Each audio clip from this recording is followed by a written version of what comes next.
This Red Sox offense is officially on fire, but there is one problem.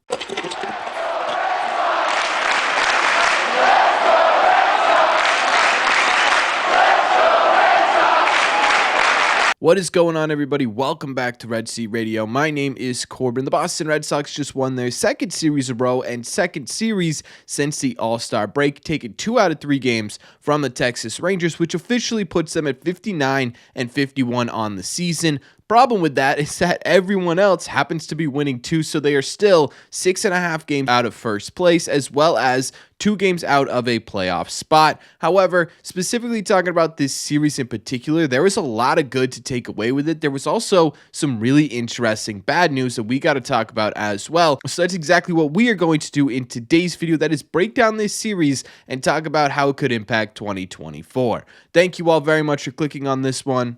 Let's get into it. Obviously, we're going to start with the good news in this video, and of course, the title, the intro, it all points towards the Red Sox offense being the good news of this video. And when we start by talking about the offense, we can only start by talking about one man, probably the series MVP for this Red Sox team. Actually, not even probably, he absolutely was the series MVP for this team, and that was Wilyer Abreu, because in this series, he hit 3 home runs, 2 in the same game, both in the finale. He also had 5 total RBIs, and he is on absolute fire right now. I mean, the dude is just incredibly productive at the plate at the moment. And on top of that, too, we talked about Rookie of the Year possibilities at the beginning of the year, kind of stopped recently because of his injury and because he was struggling when he got back. I think that conversation's now back in full swing again. He absolutely deserves to be in the Rookie of the Year conversation. His grandmother passed away in this series the night before this last game, and it was obviously a very emotional time for Wilyer. For him to be able to go out there and perform the way he did was a really, really incredible moment, and I'm sure he felt like he honored his grandmother really well. Hoping he's going to get better and thinking about that family as well. But overall, Wilyer Abreu has been absolutely fantastic. Another guy who had a really fun series was Rob Refsnyder. He had one of those games that you just simply remember when it comes to player performances by the end of the year, because in the second game of this series, he went 4 for 4 with a double and 2 home runs. That also went with a walk, so he was technically 5 for 5 when it comes to getting on base, and that puts him in a category, I believe, with just Ted Williams and Trevor Story. He also had 3 RBIs in that game. Somehow the Red Sox still lost. We're going to talk about that in a second, but I think at this point,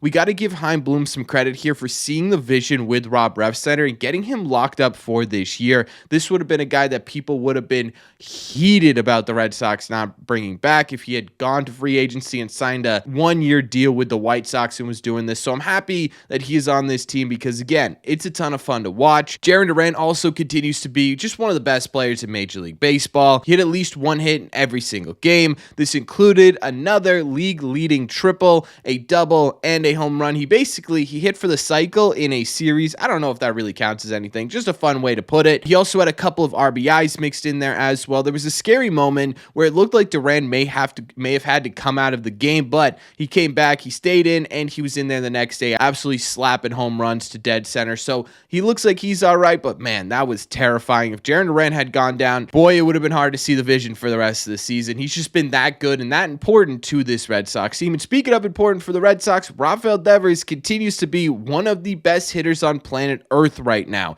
He had at least 1 hit in every single game. He had a double in 2 of the 3 games. He had a home run in 1 of these games. I mean, even his outs right now are getting hit extremely hard. He's just so much fun to watch, and I'm so happy we are getting a season like this where we are really seeing what Rafael Devers can do, because right now he is a top 5 hitter in Major League Baseball according to OPS. He's one of the best hitters in the entire league right now, and he absolutely deserves all the credit in the world, and I still don't think he's getting enough of it. The big thing to me in this series was that the offense was clicking on all cylinders. You had these big performances from a lot of really key guys, but you also had really big moments from other people as well.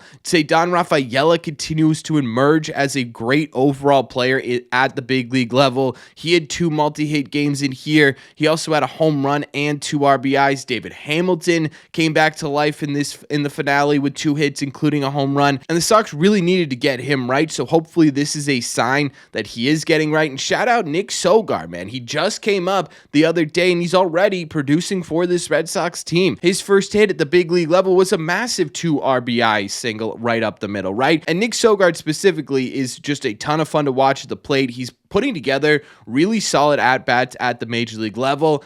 If he can continue to do that, I know it's a really, really small sample size. This could be a really interesting call-up for the Red Sox over the next couple of months. But overall, you're looking at this and you're saying, it's hard to find anything to complain about with this Red Sox offense. I know they had moments in that middle game that they lost that they probably could have capitalized on offensively, but they simply aren't going to be able to do that every single time out. And right now, they are one of the best offenses in Major League Baseball. They are the reason this team is winning games. You are seeing performances from every single person in this lineup. We knew that this offense had the potential to be good going into the season. Then the injuries happened, and we were like, I don't know what this offense is going to end up looking like. I think this is blowing those expectations out of the water. Right now, since the All-Star break has come and gone, they've been a top 3, top 5 offense in the entire sport. It really does feel like this team, whenever they're losing, is still in this game because of what this offense is doing right now. And it doesn't really look like the offense is going anywhere. We get the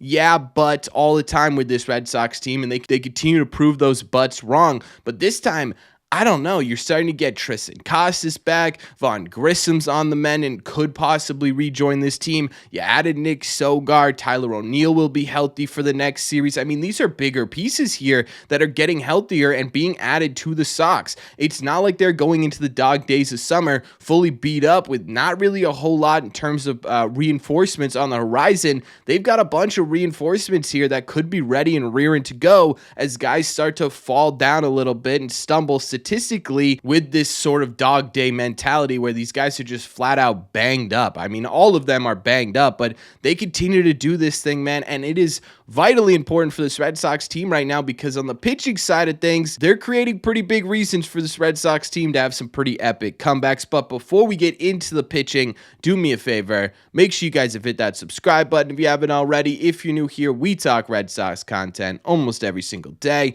Also, make sure you guys have hit the like button on this video as well. Just helps these videos out a ton. It's the best way you can let me know you're enjoying the content we are putting out. Thank you all very much for taking a second and doing so. Let's break down some of this pitching.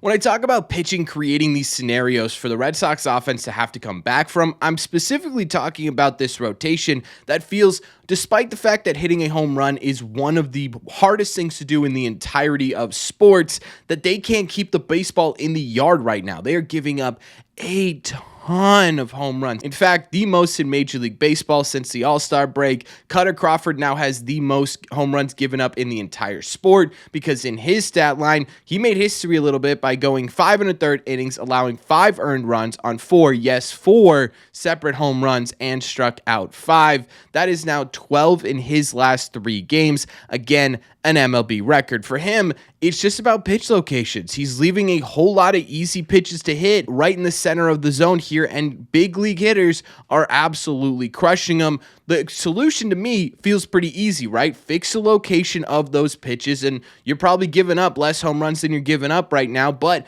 it's been a while here, and Cutter's still giving up some absolute tanks.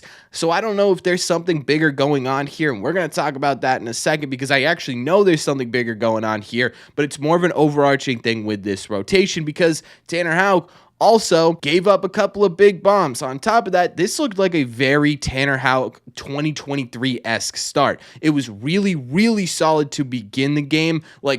Dominant to begin the game. And then everything just fell off the rails in the 4th and the 5th inning. He finally managed to get through 5 innings. He allowed 6 earned runs on 8 hits. Again, 2 of them on home runs, and he struck out 7. He has been struggling since the All-Star break. In his 3 starts, he has a 6.88 ERA with about a run lower, but still not great, 5.76 FIP, and opponents have a 9.16 OPS against him. That is not a good sign. My hope is that this is just a bad stretch from Tanner Houck, but at this point, I don't really know if it is or if this is just what the Sox may end up be getting from Tanner Houck over the next couple of months. The one person who really didn't do all that bad, but Of course, still had to give up some tanks because that's just who they are, is Nick Pivetta. He went 4 2/3. He allowed 2 earned runs, again, both of them on solo home runs, and he struck out 5.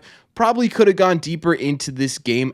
In fact, absolutely could have gone deeper into this game. But we're at the point in the season now where Alex Cora is going to have to start conserving innings, and the bullpen just got some fresh arms. So it makes sense why he pulled him in this series. And looking at this rotation overall, it's almost like we have been talking since the beginning of the season on this channel, in the comment section, all over the place, that, hey, this rotation, there's not a lot of guys who have pitched an entire season. There's probably going to be some really big bumps in the road as we get into the second half, and I don't know if these are solutions. It's almost like we've been talking about that for a couple of months now. Oh, wait, we knew that this was coming. We understood that there was a big possibility here that because of the fact that this rotation just simply does not have a lot of experience, there were going to be times where they looked like they absolutely had no idea what was going on in the second half. Now the question becomes, how do the Red Sox fix this? How do the Red Sox band-aid this situation? Because you don't have a true solution. Well, the first thing is that Nick Pivetta, Brian Bayo, and James Paxton, they need to step it up. Tanner Houck and Cutter Crawford essentially carried this rotation all the way through the first half of the season. They gave the Red Sox some really, really big statistics to put them where they are right now in the standings. And Pivetta, Bayo, Paxton, they need to be those guys in the second half. Some of them need to get on the mound and be the pitcher that we know they could be. Bayo, he needs to really turn things around. Pivetta, he needs to be more consistent on the mound. And Paxton, buddy, just give me a couple of innings and keep us in the game, and I'll be pretty happy. That's the first part of this. The second part of this is the Red Sox need to figure out if this is something with Houck and Cutter that they can actually mend, if they can actually find a solution for, or if these guys are just flat out burnt out, and the Red Sox need to just try and limit their innings as much as humanly possible to keep them as rested as humanly possible until we get to more important games down the home stretch here.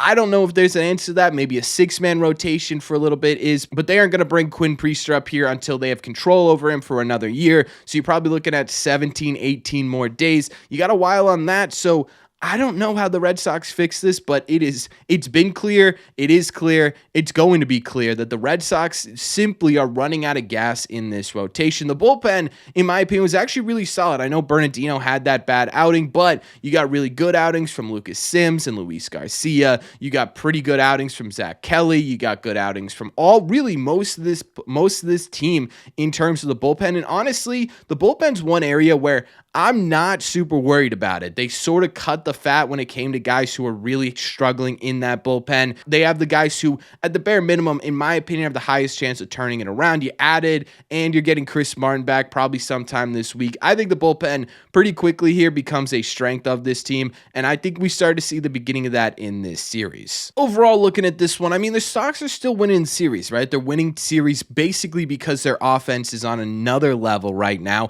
and the pitching staff is just sort of holding on for dear life. It is working. I just think there are some things that really need to get fixed, or I don't know if any of this winning is sustainable, at least to the point where you're going to be talking about legitimately competitive games come the end of September. So that's my biggest concern with this team right now. But at the end of the day, we've had concerns and will continue to have concerns about this team. Yet, despite that, they continue to win baseball games. They continue to find a way to win, whether that be on the offensive side of things, whether that be on the pitching side of things, and earlier in the first half. So what you're looking at is a team that just will not stop fighting. And I got to tell you, it is really fun to watch. My hope is that over the last 2 series, this team has really sort of turned a corner when it comes to confidence. We talk about it all the time, but it's so important with a young team. Getting 2 series wins in a row after really being beat down for a couple of weeks is a huge confidence boost, and they are going to absolutely need it because this Kansas City series right here, the Sox are going to have a big battle here. This is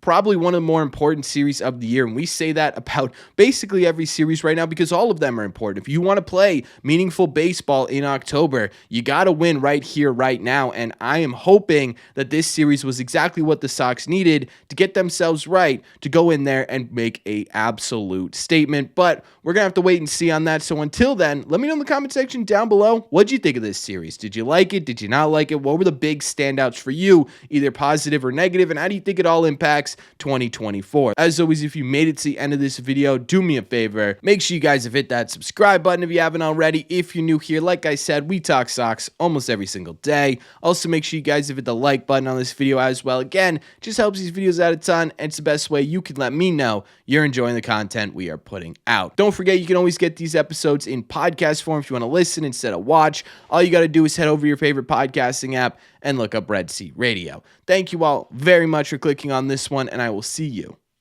in the Red Seats.